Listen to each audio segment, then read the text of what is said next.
الله وملائكته يصلون على النبي يا أيها الذين آمنوا صلوا عليه وسلموا تسليما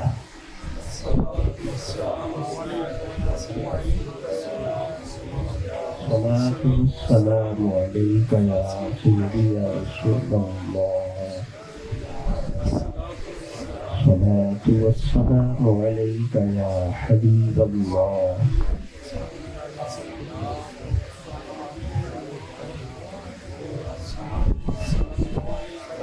سب حضرات محبت و عقیدت سے درود پاک پڑھاتے ہیں السلام علیک یا سیدی یا رسول اللہ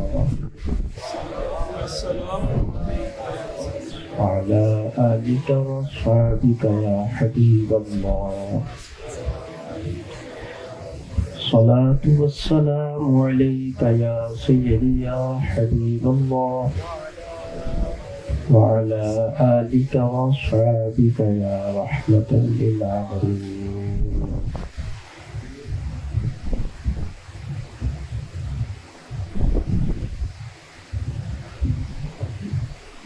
نظریہ کربلا نظریہ پاکستان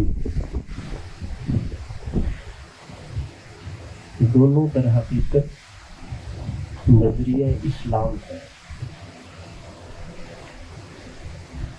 کربلا کا نظریہ بھی وہی ہے اور پاکستان کا نظریہ بھی وہی ہے. بس ٹھیک ہے، چھوڑ دینا.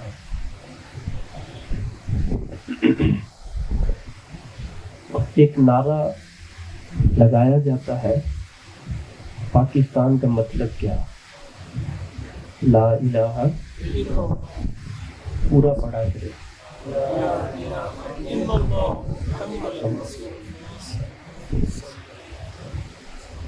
یہ مکمل نظریہ اب بنتا ہے.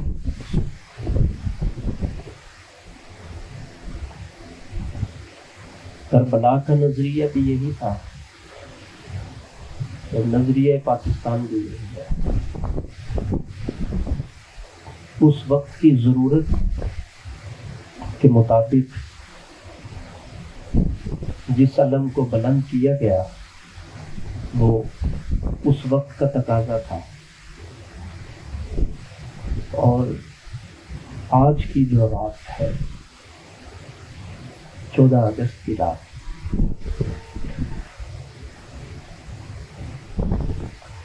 یہ بہت بڑی نعمت کے ملنے کی رات مسلمانوں کی.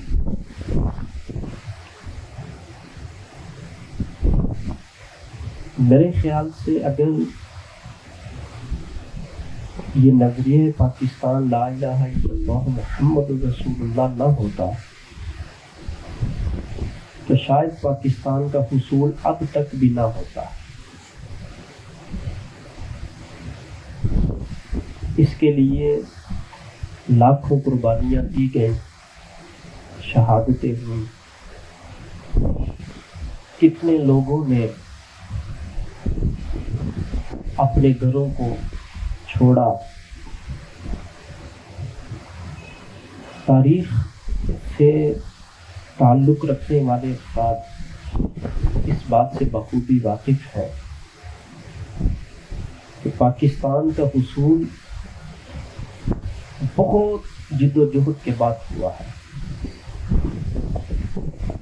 اور اس حصول کے پیچھے جو نگاہ تھی وہ نگاہ سرکار دو عالم صلی اللہ تعالیٰ علیہ وسلم کی نگاہ پاک تھی.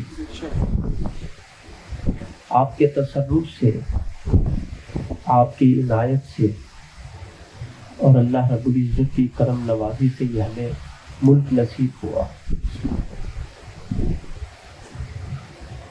دو قومی نظریہ کا لفظ بھی بہت عام ہے. یہ ایک اصطلاح ہے، دو قومی نظریہ. میں نے جو قرآن پاک کی آیت آپ کے سامنے سورۃ الکافرون کی تلاوت کی ہے، یہ دو قومی نظریہ ہے. ڈاکٹر علامہ محمد اقبال انہوں نے جو دو قومی نظریہ ایجاد نہیں کیا، پیش کیا ہے۔ دو قومی نظریہ یہ اللہ کی طرف سے اس کو نازل فرمایا گیا۔ قل یا ایھا الکافرون لا اعبد ما تعبدون، اے محبوب آپ فرما دیجئے ان کافروں کو، اے دین سے منحرف رہنے والے لوگوں، لا اعبد ما تعبدون، میں ان کی عبادت نہیں کرتا جن کی تم پوجا کرتے ہو،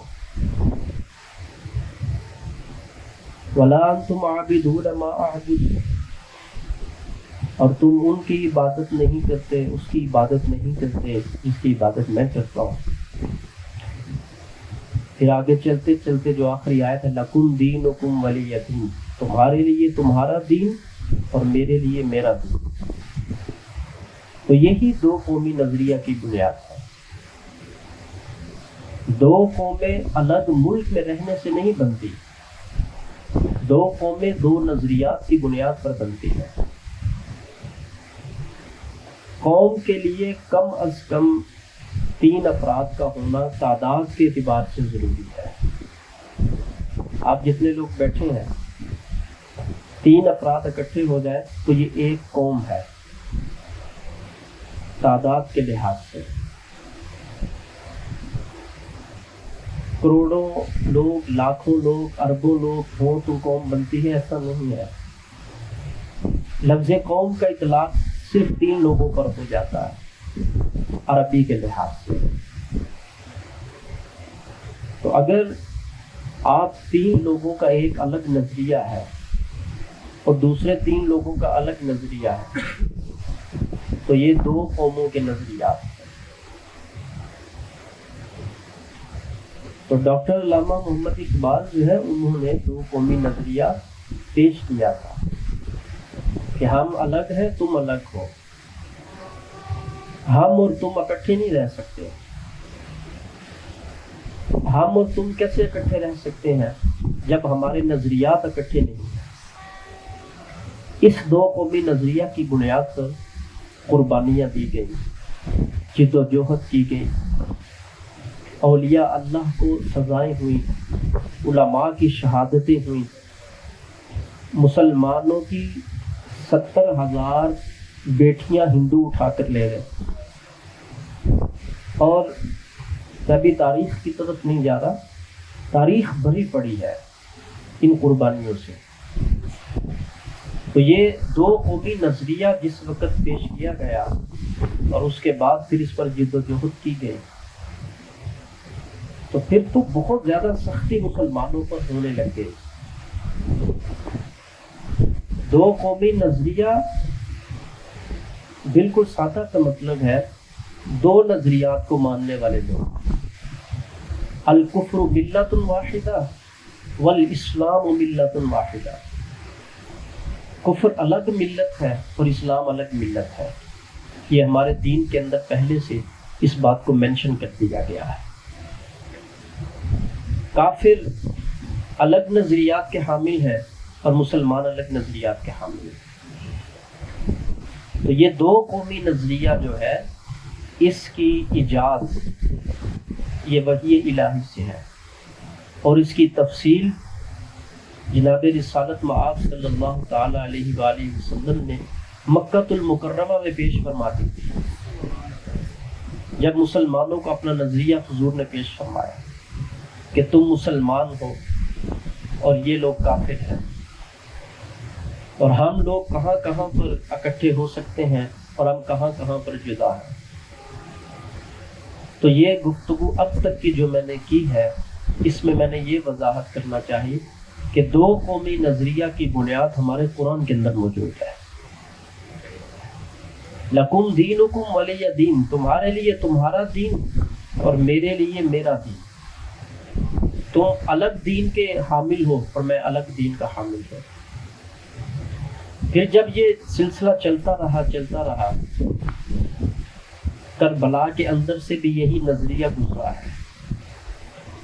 امام علی مقام امام حسین رضی اللہ تعالی عنہ نے جو تلوار اٹھائی تھی اس کی صرف وجہ یہی تھی کہ وہ جو دو قومی نظریات کے لوگ تھے ان نظریات کو ملا کر ایک نظریہ کے طور پر پیش کرنے کی جسارت کی جا رہی تھی۔ اسلام کی اقدار، اسلام کی ویلیوز اور اسلام کے منصب کو اور اسلام کی شناخت کو اور اسلام کے شعائر کو، جن کی بنیاد پر اسلام کی پہچان ہوتی ہے، اس کو مٹانے کی جسارت تھی، اور اس کو جس انداز میں پیش کیا جا رہا تھا۔ تو کربلا کے اندر بھی وہی دو قومی نظریہ کی وجہ سے جنگ ہوئی۔ تو وہاں پر کسی ملک کی فتح نہیں تھی، وہاں پر دین کی اقدار کی فتح تھی، وہاں پر دین کے احکامات کی فتح تھی، بدعات کا خاتمہ تھا، اور نئی جنم لینے والی سوچ جو اسلام کے مد مقابل کھڑی کی جانے والی تھی، اس کا خاتمہ تھا۔ تو وہاں بھی دو قومی نظریہ تھا جس کی خاطر کربلا بپا ہوا، اور 14 اگست کو اللہ تعالیٰ نے ہمیں جو پاکستان کی نعمت عطا فرمائی، یہ نعمت آپ کو ایسے نہیں مل گئی، اس کا ایک پورا باب ہے۔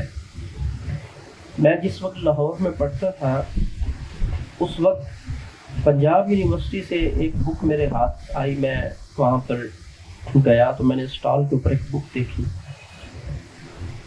اسلام اور امن عالم۔ وہ بک میں نے خریدی اور اس کو جب کمپیریٹیو اسٹڈی کا میرا پیپر تھا ایم اے کا، تو اس میں بھی اس نے مجھے بہت کام دیا۔ جب میں نے اس کو مکمل اسٹڈی کیا تو پھر میری آنکھیں کھل گئیں، اور میں نے یہ دیکھا کہ پاکستان اسٹڈی کے اندر جو ہم لوگ پڑھتے ہیں اور یہ جو کچھ حصول پاکستان کی حقائق لکھے ہوئے ہیں، یہ تو ہمارے خاص لوگوں کو شاید پتہ ہو، طلباء کو تو پتہ ہی نہیں ہوگا۔ ہمارے ہاں جو پاکستان اسٹڈی کے اندر 2 3 4 نام واضح کیے جاتے ہیں بس، کہ ان لوگوں نے پاکستان کی وکالت کی، ان لوگوں نے پاکستان کے لیے یہ کیا، ان لوگوں نے پاکستان کے لیے یہ کیا۔ ہم ان کے منکر نہیں ہیں، مگر حقیقت کے اندر پاکستان کو بنانے والے جو لوگ تھے اور جنہوں نے قربانیاں دی اور جنہوں نے اتنے بڑے جلسے کیے اور اتنی بھاری رقوم کو خرچ کیا، وہ در حقیقت علماء اہل سنت تھے اور اولیاء اللہ کی ذوات تھے۔ اگر آپ کو تاریخ سے انٹرسٹ ہے، انگریز جس وقت ہندوستان میں آیا تھا تو یہ حکومت آپ کو پتہ ہو شاید یہ پہلے کس کے پاس تھی، یہ حکومت بہادر شاہ ظفر کے پاس تھی، وہ مسلمانوں کے، اور جس وقت ان سے یہ حکومت چھینی گئی، انگریزوں نے یہ حکومت چھینی، جس وقت ان کو پکڑا گیا، کیونکہ مسلمان جو مجاہد ہوتا ہے تیسرا راستہ اس کے پاس نہیں ہوتا، یا وہ غازی ہوتا ہے اگر واپس پلٹ آئے، اگر ادھر ہی رہ جائے تو شہید ہوتا ہے، تیسرا کوئی راستہ مسلمان کے لیے نہیں ہے۔ بہادر شاہ ظفر سے جس وقت ہندوستان کی حکومت لی گئی، رات کے وقت جب حملہ کیا گیا، تو صبح کے وقت جب ناشتہ دینے کا ٹائم آیا تو انگریزوں نے، آپ کو معلوم ہے کس چیز کا ناشتہ دیا تھا؟ ان کے بیٹوں اور ان کے پوتوں کی گردنیں کاٹ کر ناشتے میں رکھی، اور پھر کہنے لگے یہ لو ناشتہ کرو ان کے ساتھ۔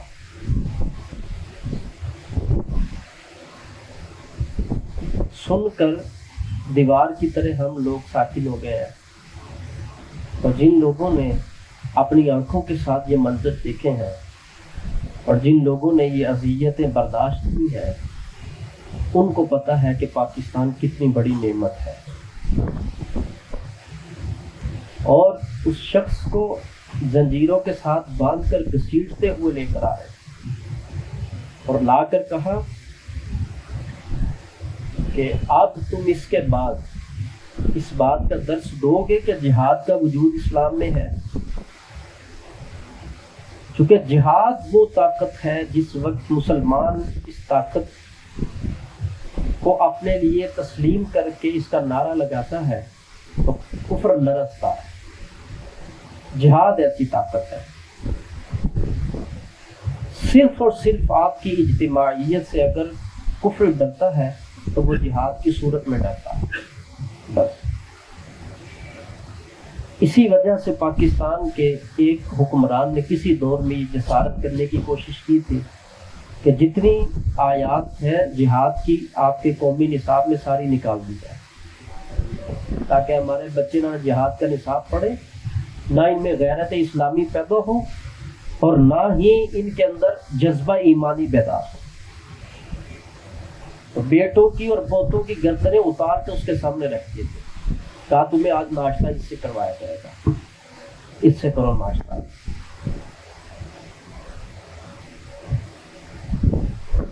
20 لاکھ کی تعداد جو میرے نالج میں ہے مسلمانوں کی شہادتیں ہو. نالیاں پانی سے رنگین سرخ تھی. 70,000 بیٹیوں کو مسلمانوں کو ہندو اٹھا کر لے گئے تھے. چھوٹے چھوٹے بچوں سمیت ماؤں نے کنووں کے اندر چھلانگیں لگائی. علماء کو توپوں کے منہ کے آگے باندھا جاتا تھا اور باندھ کے کہا جاتا تھا کرو گے تبلیغ جہاد کی، کہو گے یہ کہ لا الہ الا اللہ محمد رسول اللہ کا وجود ہے، کہو گے. جب کہا جاتا ضرور کہیں گے تو پھر ایک بٹن دبا کر ان کے جسم کے پرچے اڑا دیے جائے اور جسم کے ٹکڑے ٹکڑے کر دیے جاتے. اولیاء اللہ کی شہادتیں ہوئی پاکستان کے لیے، علماء نے شہادتیں دی پاکستان کے لیے. کتنے مسلمانوں کی شہادتیں ہوئی تاریخ میں نے یہاں تک پڑھا ہے. ہندوستان سے پاکستان کے درمیان جتنے کنویں آتے تھے سارے کے سارے لاشوں سے بھر کے تھے. یہ ایک چھوٹی سی تاریخ کا میں نے آپ کو اجمالی ایک خاکہ پیش کیا ہے کہ ان سب چیزوں کے بعد آپ کو پاکستان ملا ہے. ان سب قربانیوں جد و جہد اور تکالیف اور مصائب اور انتھک محنت کے بعد آپ کو پاکستان ملا ہے. اور جب اللہ کوئی نعمت دے تو انسان کو یوں نہیں ہونا چاہیے، انسان کو یوں ہونا چاہیے میرے پاس اس سے بڑھ کر اور کوئی دلیل نہیں ہے.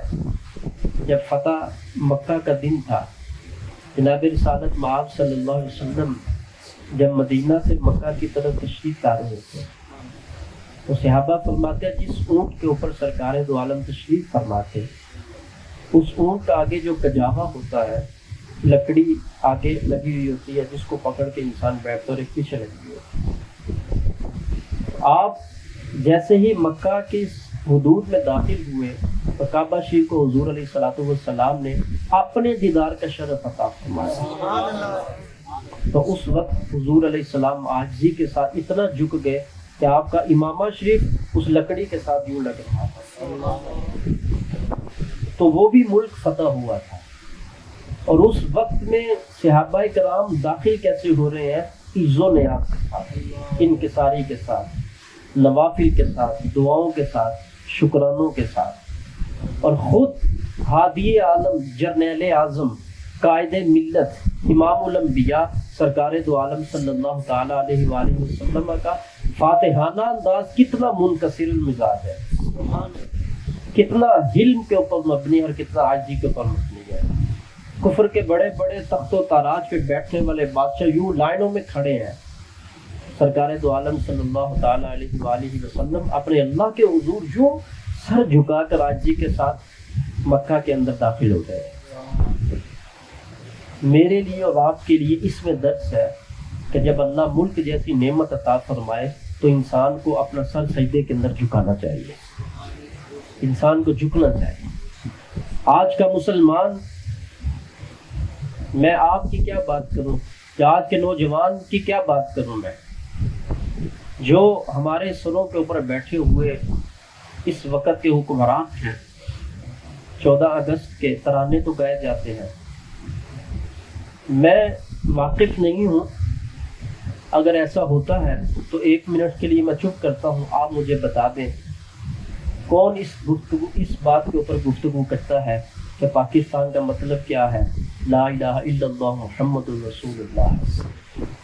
کون یہ بنیاد بتاتا ہے کہ پاکستان کی وکالت جس وکیل نے لڑی تھی اس کا مقدمہ جو تھا دعویٰ کیا، اس نے کیا دعویٰ سامنے رکھا تھا، اور اس کو ملت کی طرف سے کیا دعویٰ دیا گیا تھا کہ اس دعویٰ کے اوپر تم نے دلائل پیش کرنا۔ وہ کون سا دعویٰ تھا؟ وہ یہی تھا کہ ہمیں الگ جگہ چاہیے جہاں پر ہم مسلمان رہ کر اپنے قرآن و سنت کے اوپر عمل کر سکیں۔ یہ وہ دعویٰ ہے۔ آج اس کا وجود آپ کو پاکستان اسٹڈی کی کسی کتاب میں نہیں ملے گا۔ ایم اے تک تو خود میں نے اسٹڈی کیا ہے اس کو، مجھے کہیں تاریخ میں نہیں ملا، مجھے کہیں پاکستان اسٹڈی میں نہیں ملا، مجھے کہیں اسلامک ہسٹری میں نہیں ملا ان الفاظ کے ساتھ۔ اس کا متبادل الٹرنیٹ کچھ ہو تو وہ تو ہے، مگر یہ چیز نہیں ہے۔ تو پھر اس بات پر کتنا افسوس ہے، کتنا افسوس ہے کہ آج ہمارے نوجوانوں کو شعور کہاں سے ملے، شعور کیسے بیدار ہو ان کے اندر، کیسے ان کے اندر شعور بیدار ہو جب ان کو پتہ ہی نہیں ہے۔ بس اتنا پتہ ہے 14 اگست کو پاکستان آزاد ہوا، 14 اگست کو پاکستان آزاد ہوا۔ اتنی شہادتیں، اتنی محنتیں، اتنی عزتوں کی پامالی اور اتنی انتھک محنتوں کے بعد اللہ تعالیٰ نے دعاؤں کا ثمرہ رمضان المبارک کے اندر ملک پاکستان کی نعمت عطا فرمائی۔ رمضان المبارک کے اندر آج کی رات تہجد کے ٹائم میں اعلان کیا گیا، پاکستان کا کیا مطلب ہے؟ پاک اور ستان، رہنے والوں کی زمین، اچھے لوگوں کے رہنے والوں کی زمین، پاک زمین۔ ہندوستان، ہندوؤں کے رہنے کی زمین۔ فارسی کے لفظ ہیں دونوں، تو پاک الگ لفظ ہے، ستان الگ لفظ ہے، پاکستان اس سے مرکب ہے۔ کتنا خوبصورت نام ہے، اور اس کا نظریہ اس سے بھی زیادہ خوبصورت ہے، اور اس کا دعویٰ اس سے بھی زیادہ خوبصورت ہے۔ آج لوگ ہمیں یہ تانا دیتے ہیں مسلمانوں کو، میں اشارہ کر کے بس آگے گزر جاؤں گا، کہ مسلمان دہشت گرد ہے، اسلام دہشت گردی کا درس دیتا ہے۔ معاذ اللہ، جو لوگ اسلام کا لیبل لگا کر ایسی حرکات کرتے ہیں ان کا اسلام سے کوئی تعلق نہیں ہے۔ اگر آپ نے کسی مذہب کو دیکھنا ہے تو اس کی تعلیمات کو دیکھیں، آپ اس کے افراد کو مت دیکھیں۔ اگر افراد کو دیکھنا ہے تو پھر سرکار دو عالم صلی اللہ علیہ وسلم کی تربیت یافتہ صحابہ کو دیکھیں۔ اگر اسلام دیکھنا ہے، افراد کے اندر دیکھنا ہے، تو پھر ان میں دیکھیں، یا اولیاء اللہ کی تعلیمات میں دیکھیں۔ میرے جیسے نکمے انسان کے اندر اگر آپ اسلام دیکھیں گے تو آپ کو بہت زیادہ پھر خامیاں نظر آئیں گی۔ الاسلام یعلو ولا یعلی علیہ، اسلام بلند ہے، اسلام کے اوپر کچھ نہیں ہے، یہ حضور کا فرمان ہے۔ سب سے بلند اسلام ہے، یہ حضور علیہ السلام کی حدیث ہے۔ تو بات میں یہ کر رہا تھا کہ لوگ کہتے ہیں کہ اسلام دہشت گردی کا درس دیتا ہے۔ کبھی بات 2-3 مرتبہ تو ہوئی ہے ایسے لوگوں کے ساتھ۔ میں آپ کو ایک بہت بڑی حقیقت بالکل تھوڑے سے وقت میں بتانا چاہتا ہوں۔ 2 جنگیں ہوئی ہیں نا جن کو جنگ عظیم کہا جاتا ہے، یہ تو آپ کو پتہ ہے کہ وہ مسلمانوں کے درمیان نہیں ہوئی۔ پہلی جنگ عظیم جو ہوئی تھی اس کے اندر 73 لاکھ لوگ مارے گئے تھے، اور جو دوسری جنگ عظیم ہوئی تھی اس میں 4 کروڑ سے زیادہ لوگ مارے گئے تھے، 4 کروڑ سے زیادہ۔ میں چیلنج کرتا ہوں اس بات پر، جو اسلام کو امن عالم کا درس دیتے ہیں ان کا اپنا حال دیکھیں کیا ہے، انسانیت کا خون کیسے بہایا گیا۔ 73 لاکھ کی تعداد پہلی جنگ میں ہے، عظیم جنگ عظیم جس کو کہا ہے، اور دوسری جنگ عظیم کے اندر 4 کروڑ سے زیادہ۔ میرے پیارے آقا صلی اللہ تعالی علیہ وآلہ وسلم کی مبارک زندگی کے اندر کل جنگیں جو حضور علیہ السلام کی موجودگی میں ہوئی ہے وہ تقریباً 72 یا 73 جنگیں ہوئی ہیں، اور ان 72 اور 73 جنگوں کے اندر پورے 10,000 افراد بھی آپ ثابت نہیں کر سکتے۔ تو آپ اسلام کو کہتے ہیں کہ اسلام جو ہے وہ امن کا درس نہیں دیتا؟ کتنا بڑا تاریخ کا تماچا ہے جو کہ جھٹلایا نہیں جا سکتا۔ میرے آقا کریم صلی اللہ علیہ وسلم سے بڑا امن عالم کا درس دینے والا کون تھا؟ جب یہی مکہ فتح ہوا تو مدینہ سے ایک قافلہ مکہ کی طرف جا رہا تھا، راستے کے اندر ڈوگ کے چھوٹے چھوٹے بچے جو تھے وہ راستے میں بیٹھے ہوئے تھے، تو بچ غالباً کہتے ہیں اس کو، کتیا کو بچ، اگر مجھے مسیح کہہ رہا ہوں، بچے لے کر وہ بیٹھی ہوئی تھی، تو حضور علیہ الصلوۃ والسلام کا قافلہ مبارک گزرا، میرے آقا نے دیکھا تو حضور علیہ السلام نے ایک صحابی کی ڈیوٹی لگا دی، فرمایا یہ اتنا لمبا قافلہ ہے، یہاں پہ کھڑے ہو جائے، جب تک یہ سارا قافلہ گزر نہ جائے ان جانوروں کو کوئی نقصان نہ ہو جائے۔ تو وہ صحابی یوں ان کے سامنے نہ ایسے دونوں ہاتھ پھیلا کر کھڑے ہو گئے، اور آنے والوں کو فرما رہے تھے ذرا سائڈ سے ہو کے گزرو، سائڈ سے ہو کے گزرو۔ تو کس بات کی وجہ سے؟ کہ ایک جانور کے بچے آرام کر رہے ہیں۔ یہ اس شخصیت کا درس ہے جو مکہ کو فتح کرنے جا رہے ہیں راستے کے اندر۔ تو تاریخ کے ساتھ مجھے دلچسپی ہے، تاریخ کو پڑھتا رہتا ہوں، دیکھتا رہتا ہوں کاہے کاہے۔ تو یہ دو واقعات آج کے دن کی مناسبت سے مجھے یاد آئے۔ اس سے بڑھ کر درس جو ہے وہ امن کا کس نے آج تک دیا ہے مجھے بھی بتایا۔ آج تک کس نے امن عالم کا ایسا درس دیا ہے؟ اتنا بڑا قافلہ گزر رہا ہے اور چھوٹے چھوٹے بچوں کا خیال کرتے ہوئے، انسانوں کے بچے نہیں ہیں، ایک جانور کے بچے ہیں، ان کا خیال کرتے ہوئے ایک صحابی کی ڈیوٹی لگا دی کہ یہاں پہ کھڑے ہو جاؤ اور ان کو کچھ نہیں ہونا چاہیے، ان کا خیال کرنا ہے۔ یہ تعلیم میرے پیارے آقا صلی اللہ علیہ وسلم کی تعلیم ہے، یہ حضور کی تعلیم ہے، رحمت للعالمین بن کر آئے نا۔ تو ملک پاکستان کا 2 قومی جو نظریہ ہے یہ در حقیقت اسلام کا نظریہ ہے۔ اسلام جس وقت مکہ میں پھیلایا گیا وہاں بھی 2 قومی نظریہ پیش کیا گیا، مدینہ میں وہاں بھی 2 قومی نظریہ، کربلا میں وہاں بھی 2 قومی نظریہ تھا، جنگیں جو ہوئی وہ بھی 2 قومی نظریہ کی بنیاد پر ہوئی، اور جو کچھ یہ ملک پاکستان کے اصول کے لیے ہوا وہ بھی 2 قومی نظریہ کی بنیاد پر ہوا۔ میں نے گفتگو کر لی جو میں نے کرنی تھی، اب میں پیغام کی بات کرتا ہوں، پیغام آپ کو دینا چاہتا ہوں۔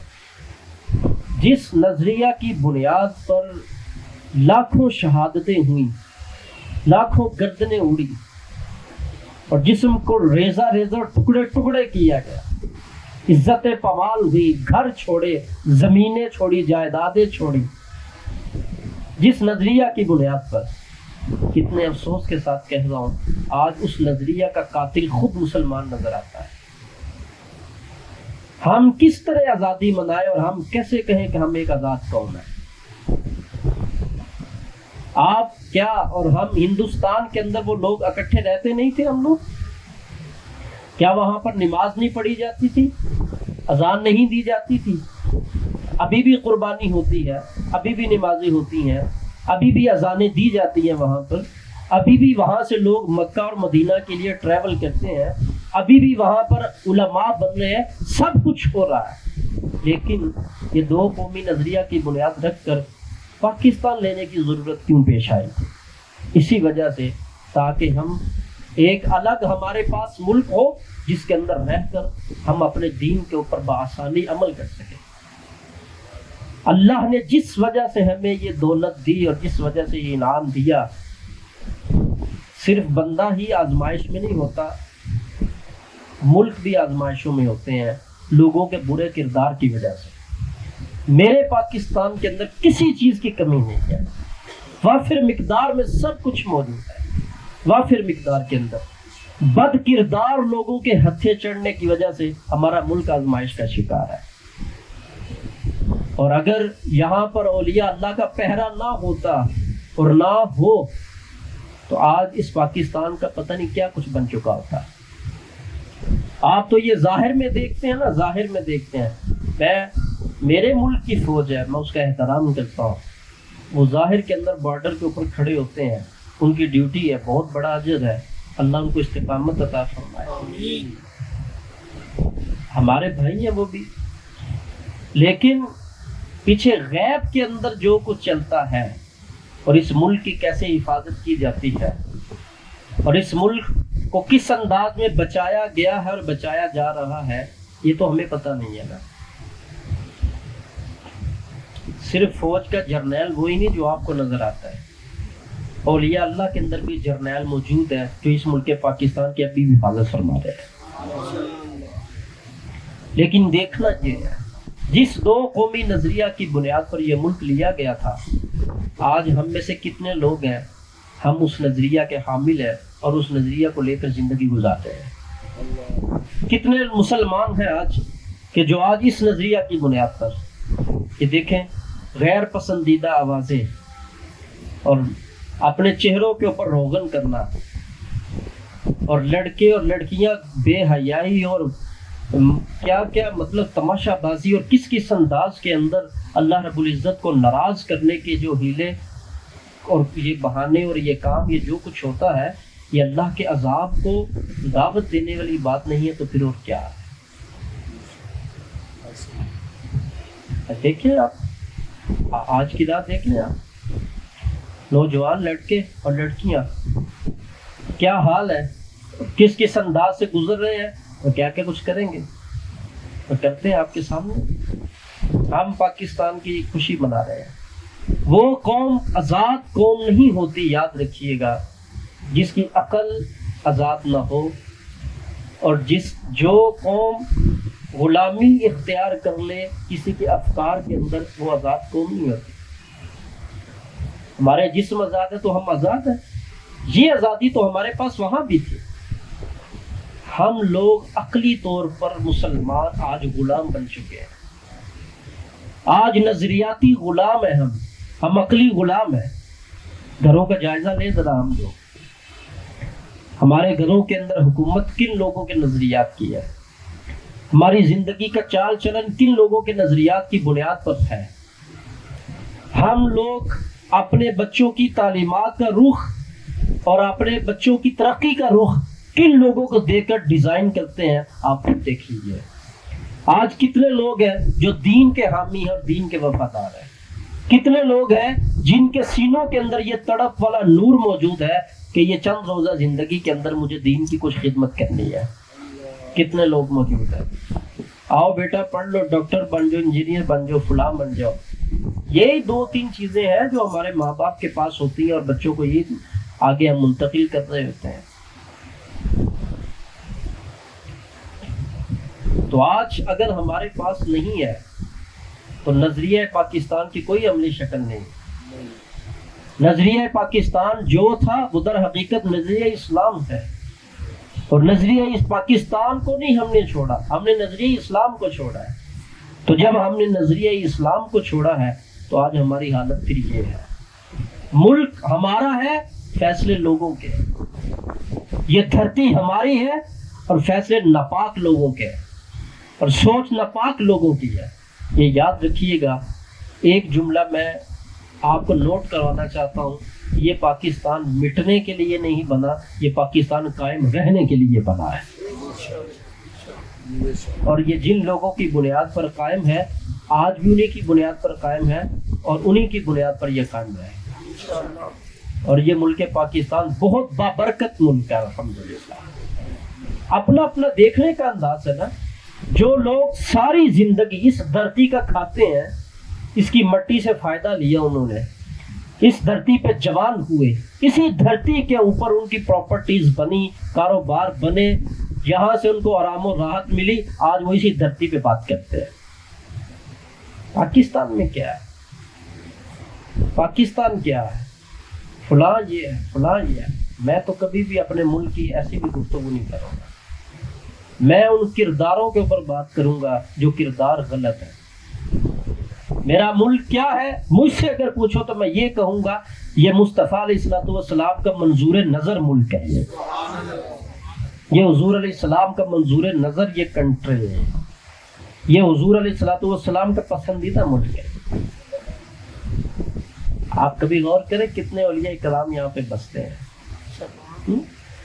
آپ اس کو جس سے اعتبار سے بھی دیکھتے ہیں وہ آپ کا نظریہ، مگر میں اپنے ملک کو جس اعتبار سے دیکھتا ہوں وہ میرا نظریہ ہے۔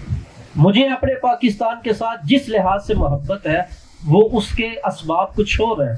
آپ کو پاکستان اگر کسی اور انداز میں دکھتا ہے تو آپ کا انداز ہو رہا ہے۔ میرے آقا کریم علیہ السلام نے فرمایا تھا نا، حب الوطن من الایمان، اپنے وطن سے پیار کرنا یہ ایمان کا ایک حصہ ہوتا ہے، اپنے وطن سے محبت کرنا یہ ایمان کا حصہ ہے۔ الحمدللہ مجھے اپنے وطن سے پیار ہے، اور ہم سب کو اپنے وطن سے پیار ہے۔ اللہ تعالیٰ ہمیں اپنے اس نظریہ پاکستان کو، نظریہ اسلام کو اپنانے کی توفیق بھی عطا فرمائے۔ وہ صحابہ والا جذبہ تو ہمارے پاس نہیں ہو سکتا، اس جذبے کی کوئی زکوٰۃ ہی اگر مل جائے نا، زکوٰۃ، تو پھر بھی کام بن جائے گا۔ تو اس وجہ سے کل 14 اگست ہے، تو جن لوگوں کو پاکستان کی خوشی منانی ہے تمام مسلمانوں کو ضرور منانی چاہیے۔ تو پھر یوں منائیں خوشی، کم از کم ایک پارہ تلاوت کریں، اور جن کی شہادتوں کی وجہ سے آج ہم پاکستان میں بیٹھے ہیں ان کو اصالہ ثواب پہلے کریں،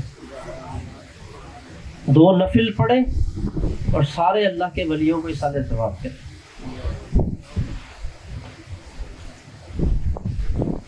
تو یہ حقیقت میں پھر خوشی ہوگی پاکستان کی۔ ہم سالانہ اپنے والدین، جن کے والدین دنیا سے چلے جائیں، ان کا اصالہ ثواب کو ختم کرتے ہیں، ٹھیک ہے؟ تو ہمارے ماں باپ ہیں، اس نسبت کے ساتھ ان کے ہمارے اوپر احسانات ہیں۔ تو جن لوگوں نے شہادتیں دی ملک پاکستان کے حصول کے لیے، وہ ہمارے محسن ہیں، ان کے لیے انشاءاللہ دعا بھی کی جائے گی۔ اور آپ سب بھی نظریہ کربلا کو بھی اپنائیں، نظریہ پاکستان کو بھی اپنائیں۔ 14 اگست کا جو دن ہے یہ محرم کے اندر ہے، محرم کا تقدس بھی مد نظر رہنا چاہیے۔ یہ جو باجے ہیں یہ لے کر جو بچوں کو دینے، آپ اپنے بچوں کو ڈانٹ بھی سکتے ہیں، سمجھا بھی سکتے ہیں، بیٹا یہ ہمارا نظریہ نہیں ہے، ہم ایسے لوگ نہیں ہیں، اور یہ اچھی چیز نہیں، ان کو آپ سمجھائیں ان کو۔ اور ٹھیک ہے، اچھے کپڑے پہنے، اپنے پاکستان کی علامت جھنڈا جو ہے وہ آپ لگائیں، آپ اس انداز میں مطلب اپنی خوشی کا اظہار کریں، آپ دعائیں مانگیں۔ اس وقت ہمارا ملک جہاں پر کھڑا ہے بہت کٹن حالات کے اندر کھڑا ہے، بہت ہی کٹن حالات کے اندر کھڑا ہے۔ میں اس وقت میں اپنے ملک کے ان نوجوانوں کے لیے بھی دعا گو ہوں جو پاکستان کی سرحدوں کے اوپر کھڑے ہو کر ملک پاکستان کی حفاظت کے لیے اپنی جانوں کو قربان جنہوں نے کیا، اور جو ابھی تک وہاں پر کھڑے ہیں، میں سب کی بقا اور سلامتی کے لیے دعا کروں، اور ہر اس شخص کے لیے جو نظریہ پاکستان کی، جو بنیادی نظریہ پاکستان ہے اس کا حامل ہے، اور جو اس کو چاہتا ہے کہ پاکستان کے اندر اس نظریہ کی بقا کی جائے. اگر آپ سمجھنا چاہتے ہیں تو میرا آخری جملہ یہ ہے، اس طرح آپ کے ملک کے اندر درجہ بندی ہوتی ہے، وزیر اعظم، وزیر اعلیٰ وغیرہ وغیرہ، اسی انداز میں رسول اللہ صلی اللہ علیہ وسلم کی کچہری کے اندر بھی اولیاء اللہ کی ڈیوٹیاں اس ناموں سے لگائی جاتی ہیں. تو جہاں جہاں عالم اسلام ہے، یہ ایک طاقت جو ایک بندوق کی طاقت ہے، اس کی کتنی کو طاقت ہے جو ایک ولی کے ہاتھ میں طاقت ہوتی ہے. یہ تو آپ نے کتنی مرتبہ سنا کہ ادھر سے جب گولے آئے تو ان کو پکڑا گیا اور پکڑ کے دوبارہ پھینکا گیا تو پھر حالت. یہ تو آپ نے یہ تو چلتی پھرتی بالکل آسان سی مطلب وہ باتیں جو بچے کو پتہ ہے، تاریخ کی وہ باتیں. تو بتائے پھر وہ کون سے لوگ تھے، اور ان میں آج مجھے کسی نے کہا تو میں یہ چھوٹی سی بات ہے، اس کا جو روحانیت کا اس سے تعلق ہے، ان میں جو بہت اونچے مرتبے پر 4 ولی ہیں نا، جو اقوام عالم اور مسلمانوں کی جو حفاظت جیسے بھی کرتے ہیں آپ، ان میں سے ایک نام حضور داتا گنج بخش علی اجمیری کا نام ہے، ایک نام میرے سرکار کا نام ہے. سبحان اللہ. اللہ ایسے کہتے ہیں سبحان اللہ.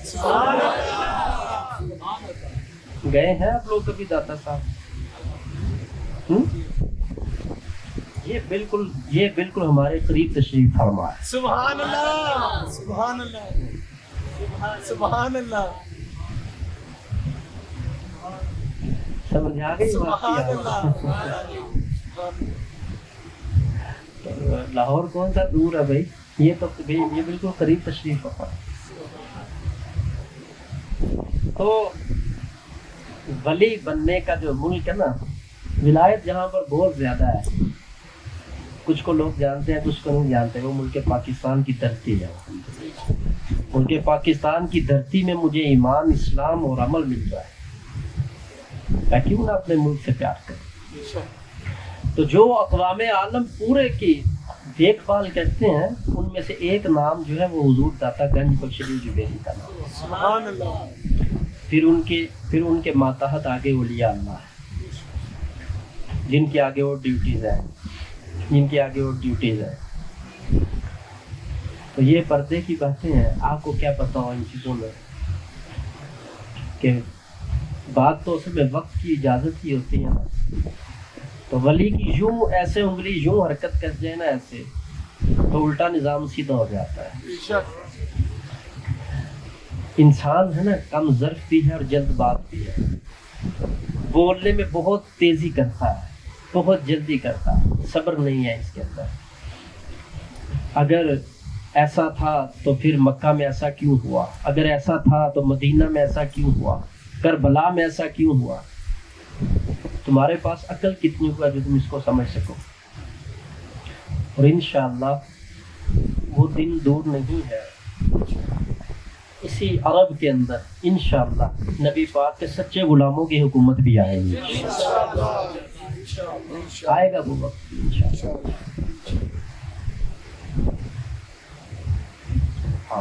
سبحان اللہ. پاکستان کا مطلب کیا ہے بھائی؟ لا الہ الا اللہ محمد رسول اللہ. لیکن الا اللہ سے تو ضرب لگانی ہے نا، الا اللہ سے کیا لگانی؟ تو یہ جب ضرب لگتی ہے نا، الا اللہ، ایسے الا اللہ جب یہ ضرب لگتی ہے تو اندر جو کچھ جمع ہوا ہوتا ہے نا وہ سارا باہر نکل جاتا ہے اور اندر نور بھرنا شروع ہو جاتا ہے. یہ ذکر کی بات ہے. لا الہ الا اللہ ہو ایسے ضرب لگنی چاہیے. الا اللہ کی کیا لگنی چاہیے؟ لا الہ الا اللہ. لا الہ الا اللہ. یہ جتنے آگے زیادہ عمر والے لوگ ہیں نا، بوڑھے، یہ ان کی آواز زیادہ ہے، نوجوانوں کی آواز نہیں ہے. لا الہ الا اللہ. لا الہ الا اللہ. لا الہ الا اللہ محمد الرسول اللہ۔ صلی اللہ علیہ وسلم۔ یہ نعرہ بھی ہے، یہ شعار بھی ہے، یہ تلوار بھی ہے۔ سبحان اللہ، بے شک۔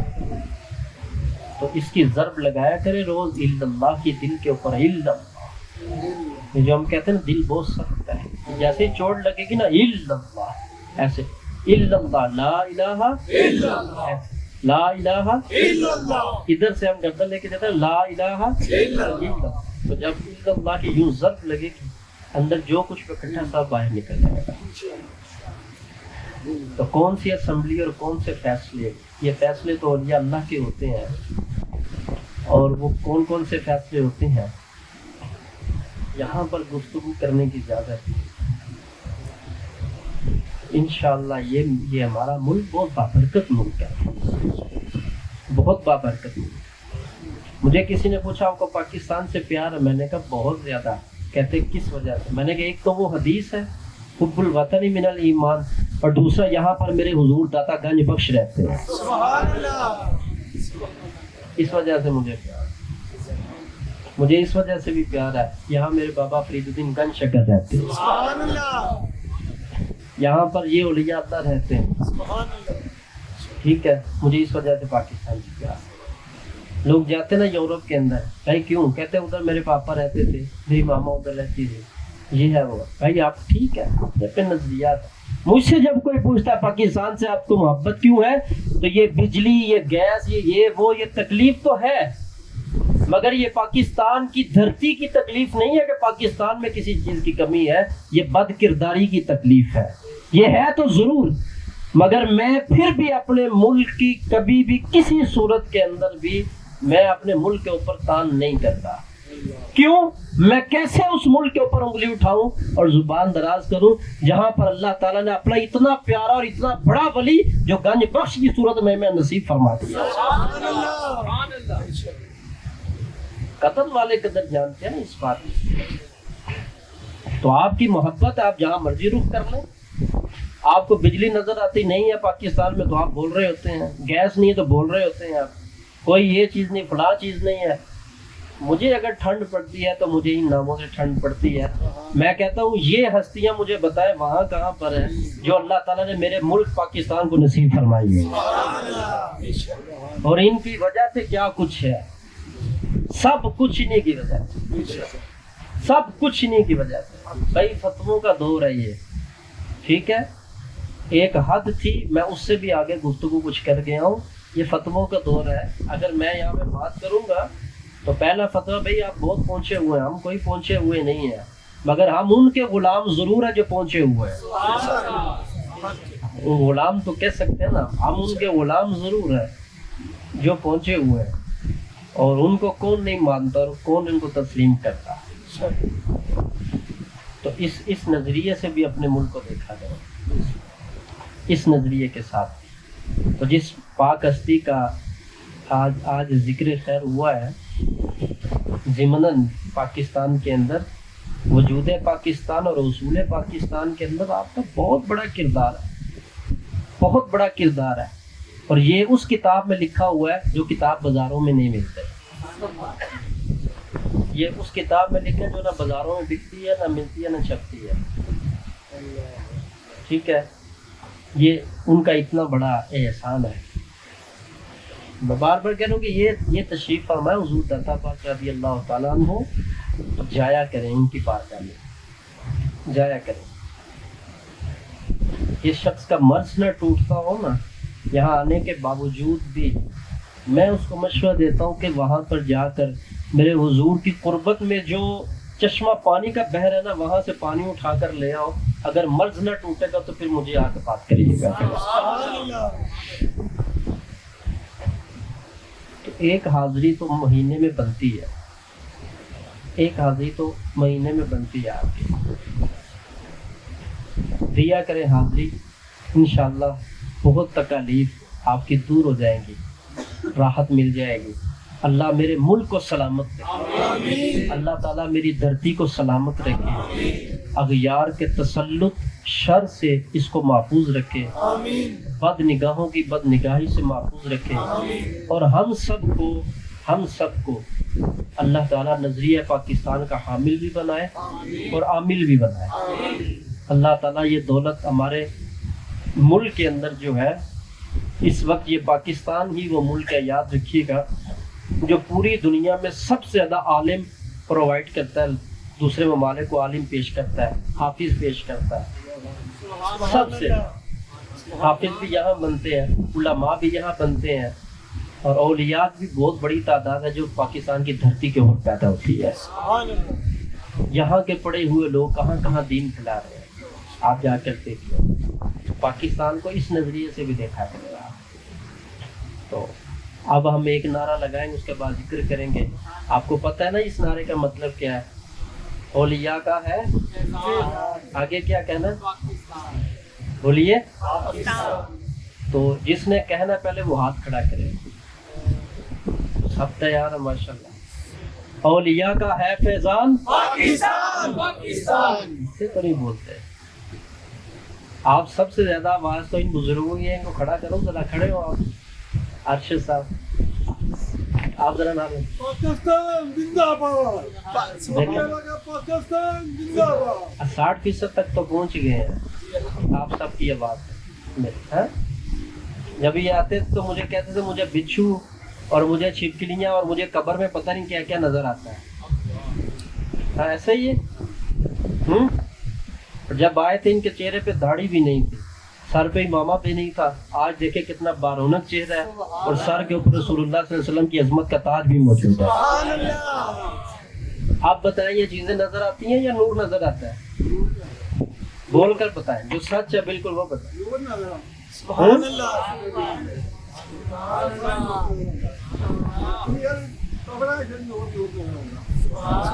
اللہ۔ یہ ہے تحریک روضۃ الاسلام کا فیضان الحمدللہ۔ سمجھ آئے؟ آپ کہتے تھے مجھے یہ چیز مل جائے، میں نے کہا تھا بابا جی ذرا آپ تھوڑی دیر کے لیے صبر کر لیں، آپ کو بھی پتہ نہیں آپ کو کیا چاہیے، پہلے وہ دیں گے بعد میں کچھ اور دیں گے آپ۔ ابھی دیکھیں نا یہ ظاہر میں بھی نور آ گیا اور انشاءاللہ باطن میں بھی نور ہوگا۔ آپ اب نعرہ لگائیں، اولیاء کا ہے فیضان پاکستان، پاکستان۔ 3 مرتبہ کہنا ہے، ایک نعرے میں جواب 3 مرتبہ دینا ہے، تاکہ پتہ چل جائے لوگوں کو ہم یہاں پہ ملک پاکستان کی عظمت کا پرچار کر رہے ہیں۔ اولیاء کا ہے فیضان پاکستان، پاکستان، پاکستان۔ اولیاء کا ہے فیضان پاکستان، پاکستان، پاکستان۔ ماشاءاللہ۔ پاکستان زندہ باد، پاکستان زندہ باد، پاکستان زندہ باد، فیضان اولیاء زندہ باد۔ جاری رہے گا، فیضان اولیاء جاری رہے گا، فیضان داتا صاحب، جاری رہے گا، فیضان غوث اعظم، جاری رہے گا، فیضان خواجہ صاحب، جاری رہے گا، فیضان بابا فرید الدین گنج شکر، جاری رہے گا، فیضان اولیاء، جاری رہے گا، فیضان اولیاء۔ جاری رہے گا۔ ماشاءاللہ۔ اللہ تعالیٰ ان پاک ہستیوں کا صدقہ ہماری تکالیف، اب دیکھیں نا بیداری یہی نا، سکون ملا کہ نہیں ملا؟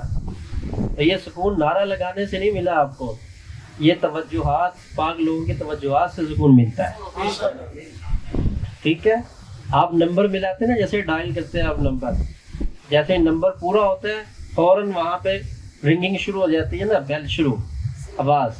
یہ ایک بندے نے بنایا ہوا نا، تو جیسے ہی نمبر پورا ہوا تو وہاں پر آپ کی طرف سے پیغام پہنچنا شروع۔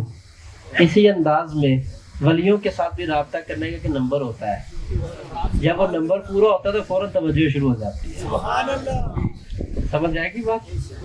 تو جب وہ توجہ ہوتی ہے پھر یوں نور برستا ہے ایسے پوری محفل کے اوپر، جیسے الحمدللہ ابھی برس رہا ہے۔ سبحان اللہ۔ انشاءاللہ اب نعرہ لگانا، ہم نے پاکستان بنایا تھا، پاکستان بچائیں گے۔ پاکستان بنایا تھا، پاکستان بچائیں گے۔ انشاءاللہ دعا گو بھی ہیں، ہم ملک پاکستان کے باشندے رہنے والے ہیں، ہم اپنے ملک کی خاطر، دھرتی کی خاطر، اپنی مادر ملت اور وطن کی خاطر اپنی جانیں بھی قربان کریں گے۔ پاکستان بنایا تھا، پاکستان بچائیں گے۔ پاکستان بنایا تھا، پاکستان بچائیں گے۔ پاکستان بنایا تھا، پاکستان بچائیں گے۔ انشاءاللہ تعالی۔ انشاءاللہ۔ یہ تحریک روضۃ الاسلام بنانے کا یہ بھی مقصد ہے۔ انشاءاللہ جب ایک اچھی تعداد ہوگی، انشاءاللہ جس وقت تو اس وقت ایک انقلابی قدم بھی ہم انشاءاللہ اٹھائیں گے انشاءاللہ. ہم اپنے ملک کی ترقی کے لیے انشاءاللہ، ہم اپنے ملک سے اتنا پیار کرتے ہیں، میں تو اپنے ملک کے درخت کا ایک پتا توڑنے کا روادار، ایک گملہ پڑا ہوا اس کو بھی توڑنے کا روادار نہیں ہوں. مجھے اپنی دھرتی سے اتنا پیار ہے. کیوں؟ کیونکہ یہ اولیاء اللہ کا دیا ہوا انعام ہے، یہ جناب رسول اللہ صلی اللہ علیہ وسلم کا دیا ہوا تحفہ ہے. یہ ان کا دیا ہوا تحفہ ہے، یہ ان کا دیا ہوا کیا تحفہ ہے. تو آپ اپنے پاکستان سے پیار کریں. ہم سب انشاءاللہ اس پاکستان کی ترقی کے لیے کوشاں بھی ہیں، دعا گو بھی ہیں. اللہ تعالیٰ ہمارے ملک کو محفوظ رکھے، بد نگاہوں کی بد نگاہی سے محفوظ رکھے، اغیاروں کے تسلط سے اس کو محفوظ رکھے. وما علینا الا البلاغ المبین. ابھی انشاءاللہ ذکر ہوگا